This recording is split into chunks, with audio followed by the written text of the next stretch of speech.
you to all stand for the arrival of the bridal party.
Good afternoon, everyone. I would like to take this opportunity on behalf of Simon and Rosie to welcome you all here to Orchard Lee Estate and to thank you for coming to join them on this momentous occasion as you witness their marriage vows and share their happiness at the beginning of their new life together as husband and wife. So, Simon, Rosie and Martin, if you could remain standing, could everyone else please be seated?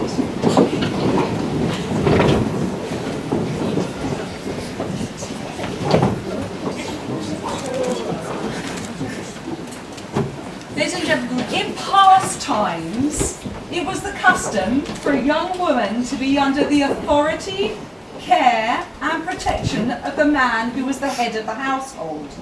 When she married, this responsibility and authority passed to her husband. This is the origin of the giving away ceremony.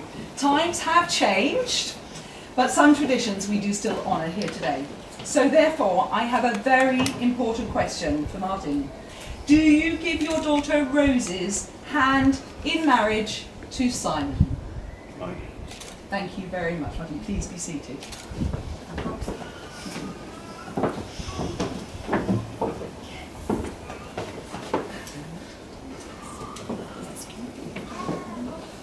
Before proceeding to the formal part of the ceremony, I must tell you that the place in which we are now gathered has been duly sanctioned according to the law of this country for the celebration of marriages. I'll start with some brief introductions. I am Michelle Williams. I'm the Deputy Superintendent Registrar for Somerset here today, and it's my very great pleasure to be here to conduct the marriage ceremony. I'm joined by my colleague Dave Gray, who is the Registrar, and he ensures the legality of the ceremony by recording your marriage in the register for all time. So, that is who we are. I'm now going to ask you to confirm who you are. So, Simon, could you give me your full name, please? Simon James Wright. Thank you. And Rosie, could you give me your full name, please? Rosanna Alice Parry. Great, we've got the right people. It's a good start. Lovely. This ceremony will unite Simon and Rosie in marriage. As you know better than Dave and I, in each other's company they have found happiness, fulfilment and love. We are here to witness and celebrate their union and to honour their commitment to each other, affirming their relationship in front of you, their chosen guests, as they offer to each other the security which comes from the marriage contract, a legally binding vow sincerely made and faithfully kept. However, before we proceed, I must now ask if any person here present knows of any lawful impediment why they should not be joined in matrimony. You should declare it now. Very well behaved, yes, thank you. Simon and Rosie, before you are joined in matrimony, it is my duty to remind you of the solemn and binding character of the vows that you're about to make. Marriage in this country means the union of two people voluntarily entered into for life to the exclusion of all others. But more than this, the purpose of marriage is that you may always love, care for and support each other through all the joys and inevitable sorrows of life, that love may grow in a relationship of permanent and continuing commitment. So Simon and Rosie, today you'll exchange vows which will unite you as husband and wife. The words are a formal and public pledge of your love and a life promise of lifelong dedication to each other. So I'm now going to ask each of you to declare that you know of no lawful reason why you should not be joined in matrimony to each other. So Simon, please repeat after me. I do solemnly declare. I do solemnly declare.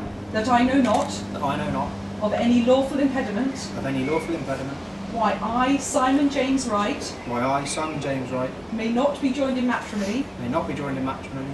To Rosanna Alice Parry. To Rosanna Alice Parry. And Rosie, please repeat after me. I do solemnly declare. I do solemnly declare. That I know not. That I know not. Of any lawful impediment. Of any lawful impediment. Why I, Rosanna Alice Parry. Why I, Rosanna Alice Parry. May not be joined in matrimony. May not be joined in matrimony. To Simon James Wright. To Simon James Wright. Perfect. Thank you very much. You have declared that you are free to marry, and we now come to the moment where you make a contract with each other. Marriage is clearly a personal decision and an intimate decision, but a large part of its importance comes from its public recognition. So therefore, as the bride and groom make their marriage contract with each other, could I please ask our official witnesses, Sally Ann and George, to come and join us, please?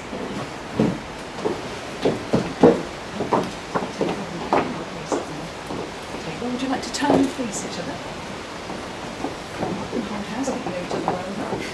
Okay, lovely. Now, remembering to look and speak directly to each other. Simon, please repeat after me. I call upon these persons here present. I call upon these persons here present. To witness that I. To witness that I. Simon James Wright. Simon James Wright. Do take thee. Do take thee. Rosanna Alice Parry. Rosanna Alice Parry. To be my lawful wedded wife. To be my lawful wedded wife. And Rosie, please repeat after me. I call upon these persons here present. I call upon these persons here present. To witness that I. To witness that I. Rosanna Alice Parry. Rosanna Alice Parry. Do take thee. Do take thee. Simon James Wright. Simon James Wright. To be my lawful wedded husband. To be my lawful wedded husband. You're all good? We're good? They said we're good, we're good. There we go, lovely. And then kiss your bride.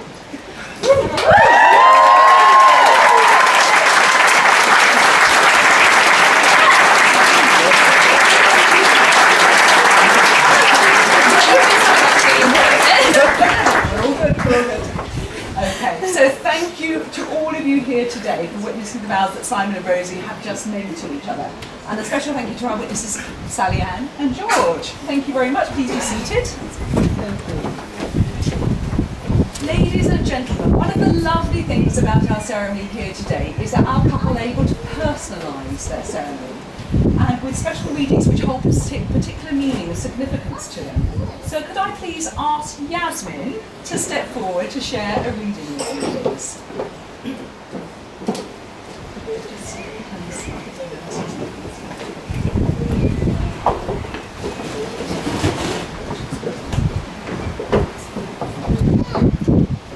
The right kind of love. Let me tell you about the right kind of love. It's a beautiful love story between a young farmer and a Somerset princess who managed to woo. It started back in Cardiff, a city in Wales. Simon was throwing rugby balls instead of loading bales. Little did he know he would meet the girl he would marry, our princess from Somerset. Her name was Rosanna Parry. The pair's journey began just as mates, but before they knew it, they were going on dates. As the adventure continued for this wonderful two, it seemed like there was just one thing left for Simon to do. Get down on one knee and ask the love of his life, will you do me the honour of becoming my wife? And now we are all here in the little town of Froome, watching on at our bride and our groom, as we help them celebrate the best day of their life, as they begin their adventure as husband and wife. So what really is that right kind of love, you'll want to know? It's a special kind of love, one that continues to grow. It's that shoulder to cry on when you're feeling sad. It's that ear to rant to when you're feeling mad. But more importantly though, it's that person to smile with every single day. That person you secretly wouldn't want any other way. Things aren't always perfect, it can be a bumpy ride, but you do it together, by each other's side. So just like penguins, you are soulmates for life, starting from today, officially as husband and wife. Aww.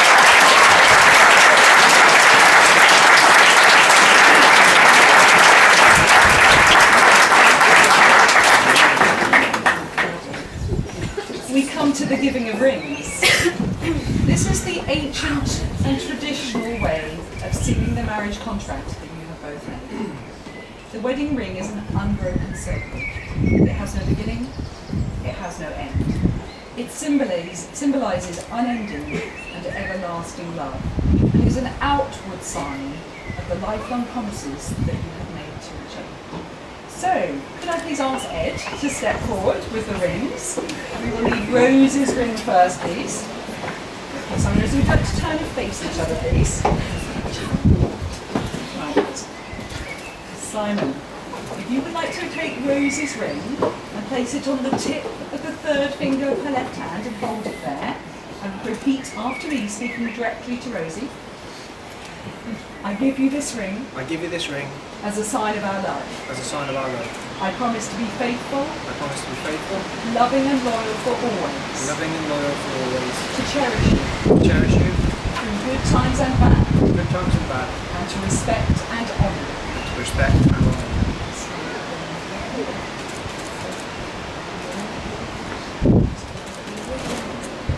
Okay, there. Would you like to take Simon's ring? Place it on the tip of the third finger of his left hand, and just hold it there, and repeat after me, speaking directly to Simon. I give you this ring This ring as a sign of our love. as a sign of our love. I promise to be faithful, I promise to be faithful, loving and loyal for always. loving and loyal always. To cherish you To cherish you through good times and bad, through good times and bad, and to respect and honour. and to respect and honour.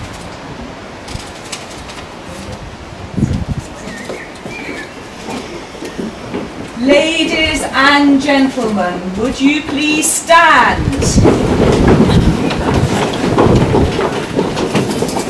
Simon and Rosie, you have both made the declarations required by law with solemn and binding promises to each other in the presence of your witnesses, family and friends gathered here today. This day will form a milestone in your lives. You will look back upon it with love and happiness at the start of your new life together. May no failure or misfortune ever part you. May you treasure, trust and responsibility and live long, full and happy lives together. It now gives me the very greatest of pleasure to announce you are husband and wife!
Would you like to welcome the new Mr.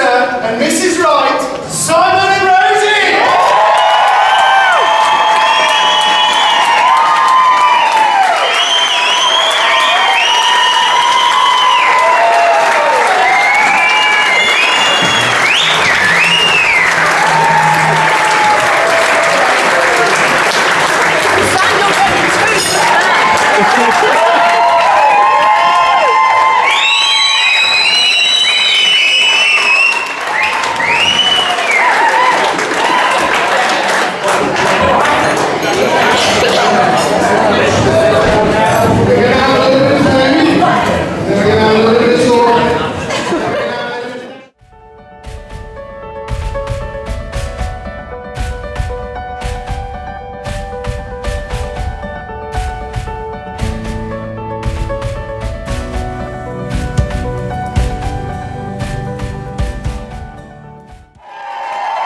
get to be in a room with friends, family, and everybody that you love.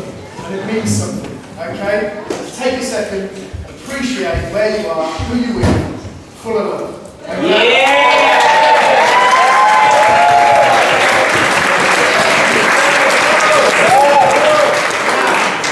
We have a few words from some people that we learned.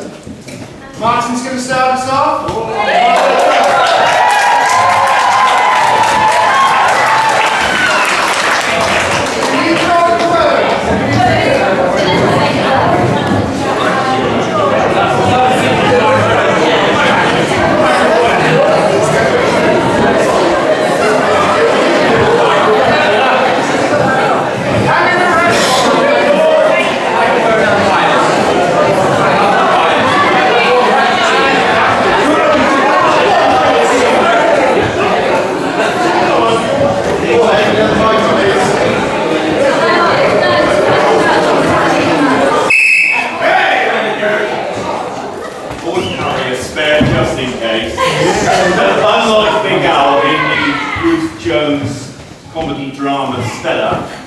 I don't use mine for refereeing rugby matches. I use mine for stopping trains, so if we get one coming along, I'll be well prepared. But in this case, it's pretty handy for your attention. I should like to welcome you all to Rosie and Simon's wedding reception. You have decided to spend the rest of your lives in a time-honoured institution called marriage. Who in their right minds wants to live in an institution? I've sanity checked it, it's fine. I did mention to Simon when he asked permission to marry Rosie that perhaps he needed his head examined. But nevertheless, I am delighted to welcome him as my son-in-law.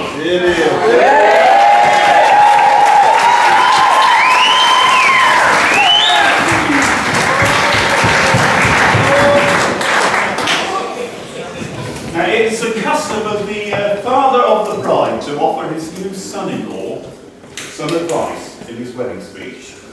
And as he just discovered, I'm no great speech writer.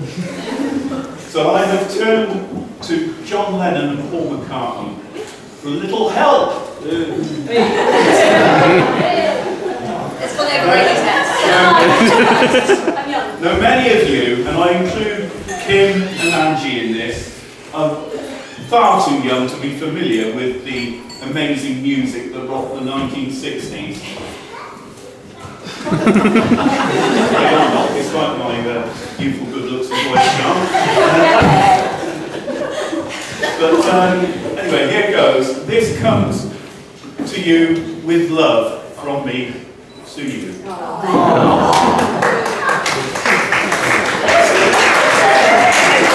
If any of you have got your mobile phones with you, you might like to look up the Beatles, spelled B-E-A-T-L-E-S, on Wikipedia. I'm going to get my speech in. So, when you come home after a hard day's night, and you ask Rosie to love me do, remember, she loves you. Yeah. Say to her, I want to hold your hand. Remember, money can't buy me love. Oh. If ever you both want to be a day tripper, remember, I can sell you a ticket to ride.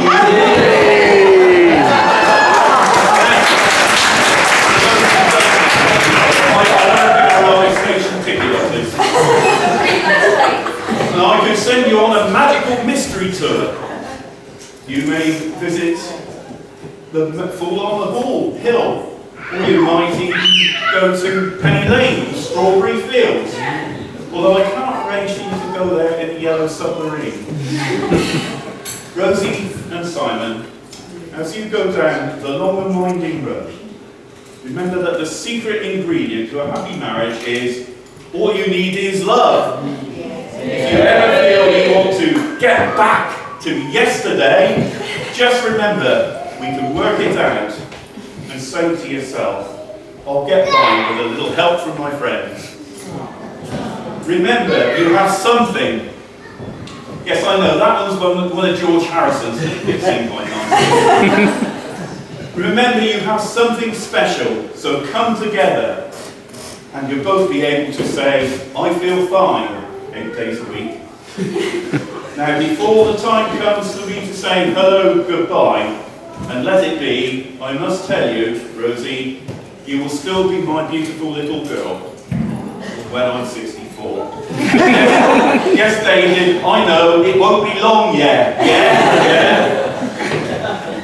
So please me, oh yeah, by raising a toast. Now, at this stage, I was going to raise a toast, but I think the toast I was going to raise.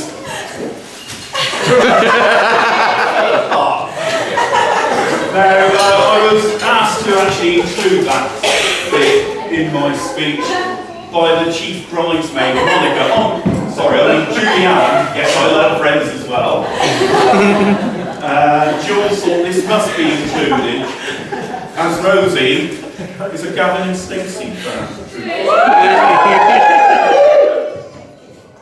Oh, ladies and gentlemen, please raise your glasses. Red one.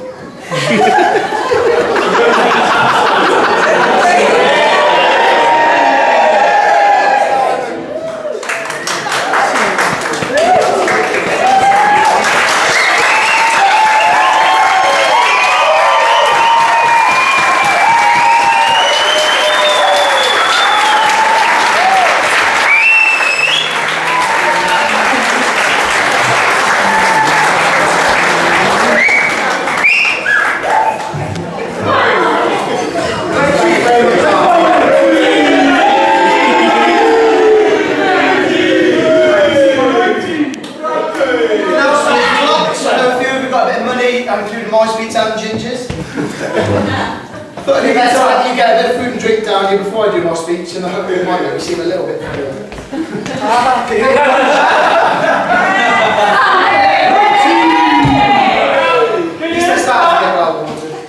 Firstly, a big thanks to you all for coming on a Friday and taking the day off work. I had tried to get the wedding on a Wednesday, but it wouldn't do me such a good deal, and the bride took a Lots of you had a long journey to get here, and it means a lot to us that we've made the effort to travel so far to share in our special day. Particularly those who have travelled from foreign soils such as Australia, Slovakia, and even Wales. Now, a few more big thank yous. So if there's anything left to drink on your tables, please can you make sure all your glasses are full. Martin and Sally, you both look great today, and it's to you that I owe the biggest thank you for raising such an incredible daughter. You've shaped her into the vibrant, beautiful and positive young person she is today. And I'm not sure where she gets her shopping habits from. Mum and Dad, thanks for raising such a charming, witty and handsome young man.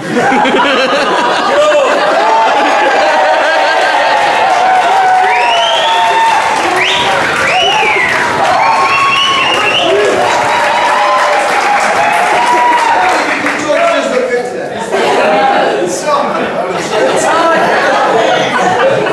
But Mum, you look great. The 17th dress really was the one. Dad, well, thanks for letting me pick your suit. You did scrub up okay. Seriously, thank you for everything you've done for me. You're great with us, me and George. You provide everything we ever need, so thank you very much. Yeah. We're very lucky to have such great role models in both of our lives, and without them, this day would definitely not have been possible. So if you join me in the first toast to the parents.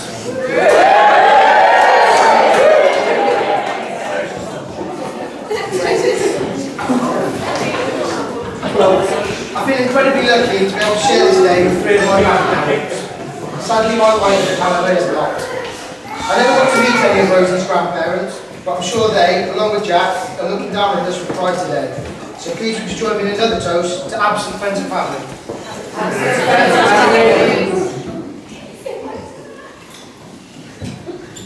Now, there are countless people who have helped us towards the wedding, be it collecting glass jars, doing readings, which are incredible by the way, yes, making table numbers.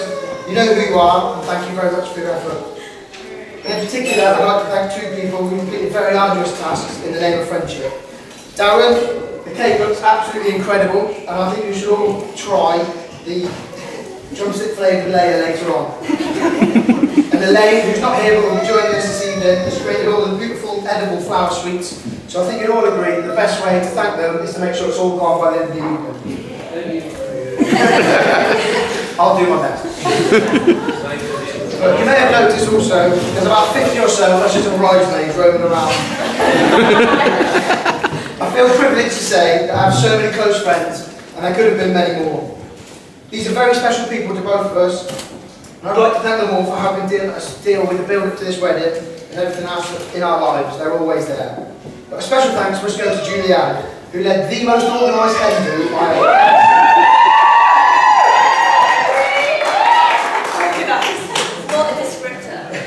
Rosie had a great time and was glad to go out off the itinerary eventually.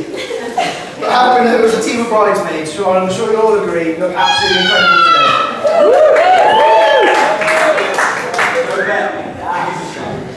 The stag do.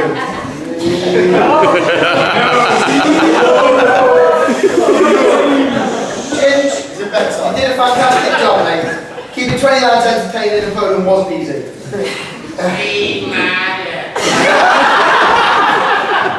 Although completely ridiculous, you did get me home along. I'm not sure you're about Dean though, I don't think you'll be sitting home.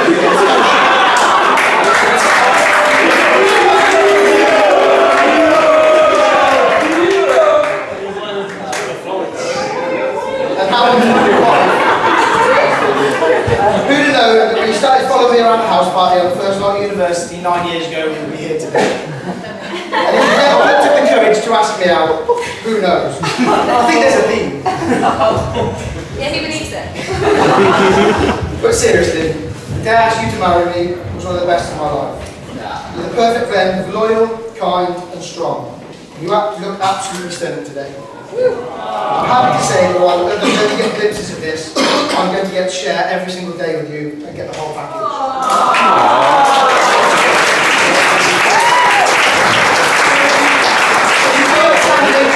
Most important toast to my beautiful wife, bride, Mrs. Rosie Wright.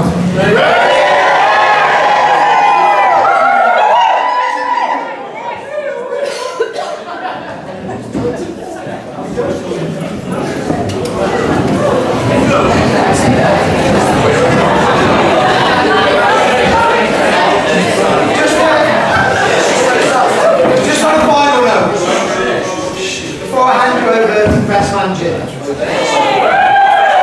I'd like you all just to remember that when he's pissed at the bar later and he's telling you he's a lawyer from London, he's called it, but he does that, I don't know why. He's actually a Domino's pizza driver. And he used to bring home free pizzas to university, and that's how he got the job today. So without further ado, I give you over to my soon-to-be ex-best mate, James.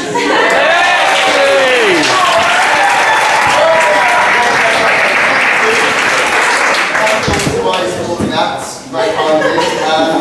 How your cheapsies there, are you okay? Now, if any of you know me, I'm supposed to be having misfortune to do. My name's Ed, or Ginge, whatever. And I'm the best man for today. You should know that putting me up for dinner would have been a bad idea, but believe me, I actually held off the drink. And also, there's no sweepstakes for people putting me to bed tonight. I've got my money on Kim. Okay, let me first at the start thank the lovely people that watch the estate. What a venue, guys. Yeah. It's been great. Drove up. Shut up, Joey. We drove up the drive, saw the big perm case, and I thought, Jesus Christ. I'm glad Richard, I'm not surprised Richard wanted to be on the bloody farm. It's not going to cost a lot. So thank you, Martin, for putting on a show. I just want to make a quick mention to the bridesmaids. Who all love me today. Picking up those their time. It's been brilliant, and it was a fabulous day. Can I also start by going to toast to all those not in attendance today. To all those absent and absent friends and family. So I'm going to start with raising a toast for them. Absent friends and family. Right, so when Simon asked me to be his best man, I remember it well. And it was one of the happiest days of my life. There You're in a hotel room in London, they've just been to the zoo, been to see Aladdin. Where was it that you proposed, Simon? Can you go down to a nice restaurant down by the Thames or Ritz? You know, any fabulous place you can go to.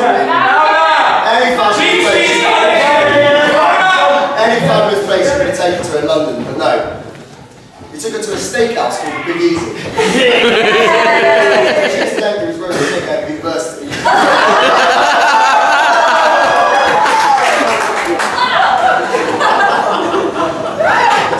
I think I was actually the first to hear that you two would be married, and there's a very proud moment of my life.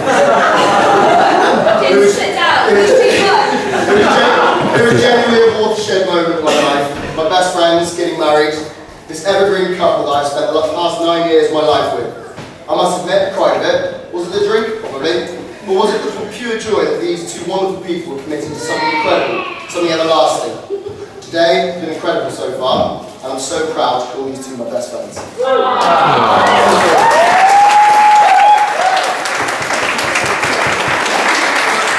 Right. So when I first met Simon, we were 30-year students at UF, living in a lovely place called Allensbank, which is incidentally where these two both met. And actually Simon alluded to it at the first house party that we went to, we were all there. Those are the days, partying 3-4 nights a week, playing computer games over a few beers on the rest of the nights. Things do change a lot. Now he parties 4 nights a year, spends the rest of his hour on cow's ass. A little game called rugby was what bonded us. There's a few of us here that know those days well. Chinning bowls of wine at the Severn Bridge, naked runs around the campus, and of course Malcolm's. Over the next few years we lived together, we enjoyed life together, we travelled Europe together. We were such good friends, we even broke our legs together. It wasn't so long ago that the three of us went for dinner, crutches and all. Someone actually approached Rosie and asked if she was our carer. Writing this speech has been difficult, I knew it would be. I looked at a website for how to write a traditional best man speech. One of the subheadings was amusing anecdotes about the group. I saw that and thought, bugger, this man's not done anything funny in his life. Honestly, Rosie, when has he ever made a fool of himself? Has he ever ended up in hospital? He's generally pretty composed. And normally looks after me. I can give a few funny stories, however. By the time this young man, he pretended to be the captain of a rugby union first team to win the affections of a young lady. It wasn't me. That was up on our wedding day. Genuinely, he was so chuffed with himself, he jumped down the stairs, cracked his eye open on the roof, and spent the rest of the night in A&E. He'd been to A&E a year before that, actually. I've never heard him play the banjo since.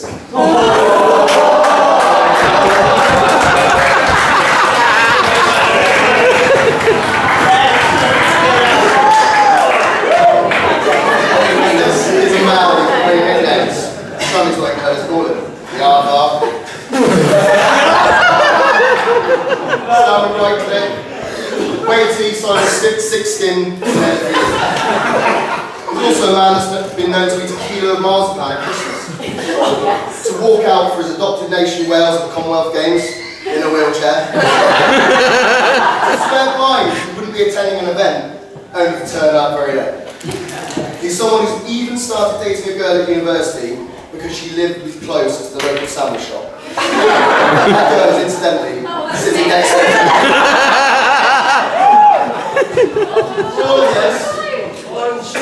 For all of this, he's also a man of great integrity.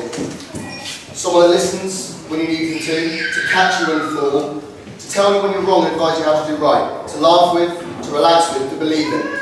And these are but some of the reasons that I know that Rosie has made the right decision.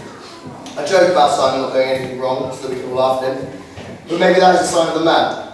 Someone whose book we could all do with taking a leaf out of. The most foolhardy thing this man has done is what he's done today, and it's the best decision he's made of his life. And it's because he's madly, truly, deeply in love. As his best man, I know that. And old Rosie over there, two lucky women. So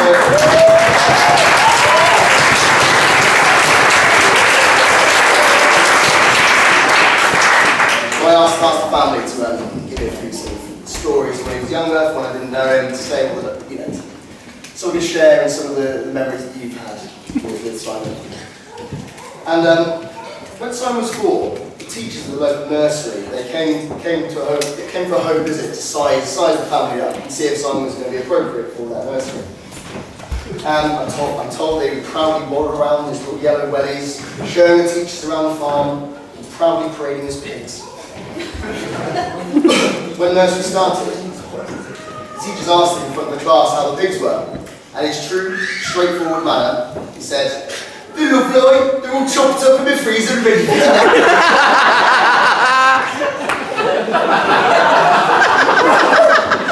Now, the woman he chose to marry, I'm also proud of, a close friend. I know them now for a similar amount of time. We've shared a lot of laughs together. She was actually probably at the first house partner. Already said that. I didn't see much of her in the first year of university, and that's because I understand she spent most of it passed out in front of the toilet. In the years of knowing Rosie, she's written off 8 cars, had numerous books, drunk 7,000 litres of Prosecco, even taught me how to express myself through the medium of contemporary dance.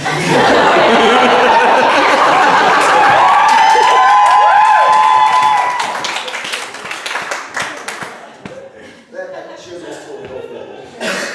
I'll keep it short, but what I know about Rosie is that she's one of the kindest, most loyal, funny, quirky, caring, daring, strong woman I've ever met. And I'm proud to be the best man at her wedding. This man sat here could not find a more perfect man.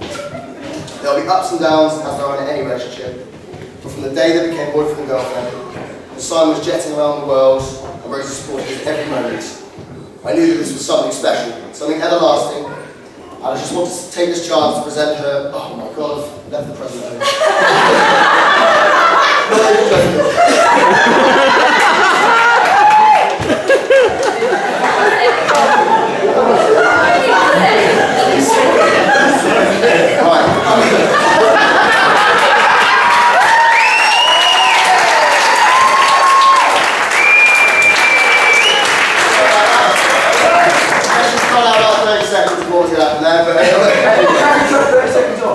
I'm aware that best man speeches you need to provide some marriage advice. What do I do? I learn much from you two people, and I'm learning as you grow on, basically. So I actually asked Richard to provide some